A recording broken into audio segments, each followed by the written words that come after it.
Hello, my name is Dr. Nicole Fava, and I'm an assistant professor at Florida International University in the School of Social Work.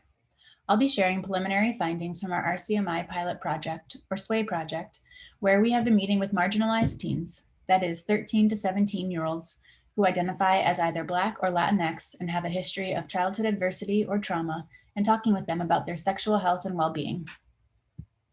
The impetus for the SWAY project comes out of the fact that while we know racial and ethnic minority youth experience more adverse childhood events and worse sexual health outcomes than their white peers, we hardly know anything about what sexual health looks like for these youth beyond the absence of risk and disease.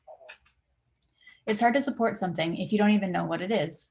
So who better to ask than teens themselves, right? Well, unfortunately, there's a lot of reluctance to include teens with trauma histories in research about sexual health, sexuality, anything related to sex, basically. This is amplified when we want to know about racial and ethnic minority youth, as research tends to be conducted with people from majority groups.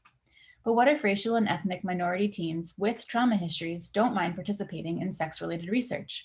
Or better yet, what if they enjoy it? The data I'm presenting today begins to break down the myth that youth with trauma history should not be included in sex-related research because it will be too overwhelming or distressing for teens or too difficult for researchers. Using trauma-informed methods, like inviting participants to join you in a collaborative process, acknowledging their role as the expert in their own health, giving them a choice in how, if at all, to answer questions both in interviews and on surveys, and emphasizing that their participation is voluntary are some examples. We conducted a total of 13 individual interviews and 5 group interviews with 32 teens who met our criteria via Zoom. In addition to questions about sexual health, we invited them to anonymously share their thoughts related to their experience in the interviews. As I suspected, we did not find support for excluding teens with trauma histories from this type of research. In fact, as you can see here, teens expressed very positive feelings and experiences in relation to their SWAY interviews. They loved it, they thought it was a great experience, and one in which they felt safe, like they could share and be honest without being judged. And they also felt comfortable and excited while participating in the interview.